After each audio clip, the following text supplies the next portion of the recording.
দিদি আজকে বাইরে চেকিং নিয়ে একটা কিছু আপনার সাথে কথা কাটাকাটি হয়েছে, কি বিষয় যদি আজকে বলে নয়, আজ লাস্ট 7 দিন ধরে চেকিং হচ্ছে আমাদের গাড়ি। প্রায় 5 বছর শেষ করতে গেলাম এমএলএ হিসেবে, কোনোদিন চেকিং দেখিনি।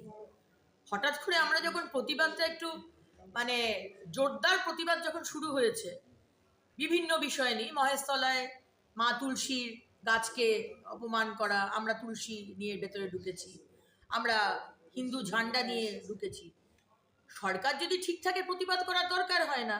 সরকার যদি পক্ষপাতিত্ব করে আর অন্যায় করে, প্রতিবাদ তো করতেই হবে। তো আমাদের গাড়ি চেকিংটা হঠাৎ করেই শুরু হলো, এবং আমি প্রতিদিনই বলছি আমার গাড়ি চেকিং করাতে কোনো অসুবিধা নেই, কিন্তু আমার গাড়ি চেকিং হবে যদি আরেকজন যে এমএলএ আছেন মমতা বন্দ্যোপাধ্যায়, তিনিও তো একজন এমএলএ, তার গাড়িও চেকিং করতে হবে। লাস্ট 3-4 দিন ধরে একই কথা বলে আসছি, এবং আজকে আমাকে বললো আমার গাড়ি ঢুকতে দেবে না। মানে যে ব্যারিকেড আছে সে ব্যারিকেড লাগিয়ে দিল, বললো। আমি বললাম ঠিক আছে, আমিও বসে আছি গাড়ির মধ্যে। সেশন শুরু হয়ে গেছে, বৃষ্টি পড়ছে, পিছনে পুরো এমএলএদের গাড়ির লাইন দাঁড়িয়ে গেছে, রাস্তা পুরো বন্ধ হয়ে গেছে, তারা দাঁড়িয়ে রয়েছে। এখানে আমার অন্যায়টা কোথায়? মুখ্যমন্ত্রী কি ল অ্যান্ড অর্ডারের উপরে, সংবিধানের উপরে? মুখ্যমন্ত্রী তার গাড়িতে করে বিভিন্ন জিনিসপত্র আনতে পারেন না এখানে? আর আমাদের গাড়ি চেকিং করলে আপনি কি ভাবছেন অধ্যক্ষ মহোদয়? আমাদেরকে আপনি আটকাতে পারবেন প্রতিবাদ করা থেকে? যেভাবেই হোক আমরা প্রতিবাদ করব। বাংলার স্বাধীনতার যুদ্ধে বাঙালি দেখিয়েছে কিভাবে প্রতিবাদ করতে হয়।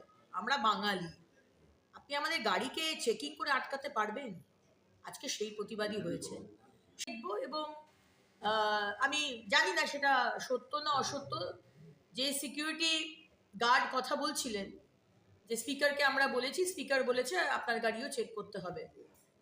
এবং আমি যখন এই কথাটা বললাম যে আপনি বলেননি, আপনাকে যে আমি লাস্ট 3 দিন ধরে বলে আসছি যে মুখ্যমন্ত্রীর গাড়ি, তিনিও একজন এমএলএ, তার গাড়িও চেক করতে হবে, তখন স্পিকার নাকি ওনাকে বলেছেন, আমি জানি না সত্যি না মিথ্যে, উনি যখন সিএম হবেন তখন ওনার গাড়িও চেকিং হবে না। এটা কোনো উত্তর হলো না।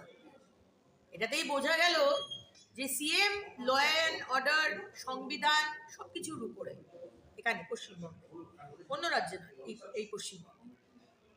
যে না, মুখ্যমন্ত্রীর গাড়িও নাকি বহুবার চেকিং হয়, একবার নয় বহুবার চেকিং হয়।